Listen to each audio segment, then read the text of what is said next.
Let's try to solve a question from UPSC History Optional 2023 exam. And we will discuss here a super simple way of solving this question.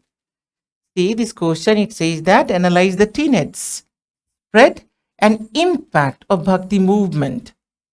Now, if we talk about the tenets or the general principles of Bhakti movement, the Bhakti saints clearly discarded the rituals. Look, Hinduism was getting very complex because of increasing number of rituals and very complex philosophy. Compared to that, the Bhakti saints, they discarded rituals, they discarded complex philosophies, and they preached about a very simple religion. A religion in which God should only be approached through devotion and love. Now, by simplifying religion, basically they gave a very democratic version of Hinduism in which God was approachable by all. All of them, they talked about social equality, they attacked against casteism, untouchability, suppression of the woman. So all of them, they were big advocate of social equality. Now, if we talk about the spread of Bhakti movement, we should know that Bhakti movement in its proper form came from South.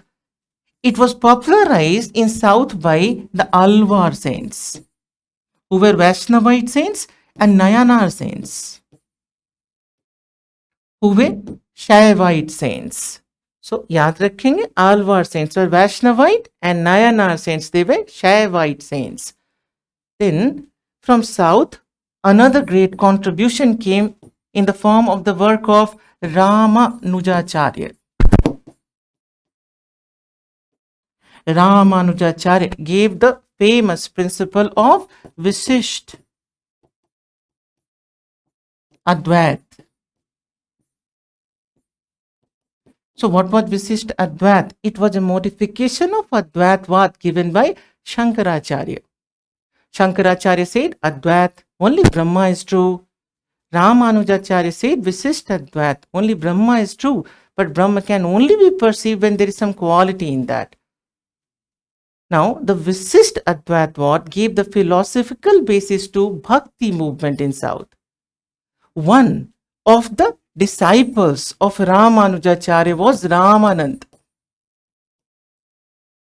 And Ramananda is given the credit of bringing the Bhakti movement to North. One of his famous disciples was Kabirdas. Now, Bhakti movement in North again can be divided into two forms, Nirgun and Sagun. Nirgun saints, they believed in formless God, a God without any attributes, Nirgun. Good example of Nirgun saints is Nanakdev or Guru Nanakdev. Now, another category of Bhakti saints, you talk about Sagun saints. So, God with attributes, Sagun. Good example of Sagun Bhakti saint is famous Mirabai. Now, give some examples here that if you talk about Nirgun saints, the greatest, some of them, one of them was Kabirdas. The sayings of Kabirdas are compiled in the form of Doha. And Kabirdas would talk about Nirgun, God, talking about social equality. He attacked over every social evil. A social scientist was Kabirdas. Another great Nirgun saint was Nanakdev. And when you talk about Nanakdev, he was the founder of Sikhism. The sayings of Guru Nanakdev are compiled in Guru Granth Sahib. He talked about love, devotion and charity to reach God. We can give some examples of Sagun saints as well, like one of the greatest of them was Tulasidas. Now, Tulasidas wrote Ramcharitamanas and popularized the cult of Rama. He wrote many chaupais in Awadhi language and made popular the cult or devotion towards Rama. One of the greatest saints, she was Mirabai from Rajasthan area. And Mirabai wrote many bhajans and popularized the cult of Krishna. Then we can give the example of Chaitanya Mahaprabhu, born in Bengal. He popularized the cult of Krishna in East, and there he popularized many kirtans or Syncretics, the devotional songs dedicated to Krishna. Now we can give so many examples. I'm giving you here the prominent examples. Then if we talk about the third part of the question, we have to figure out the impact of Bhakti movement.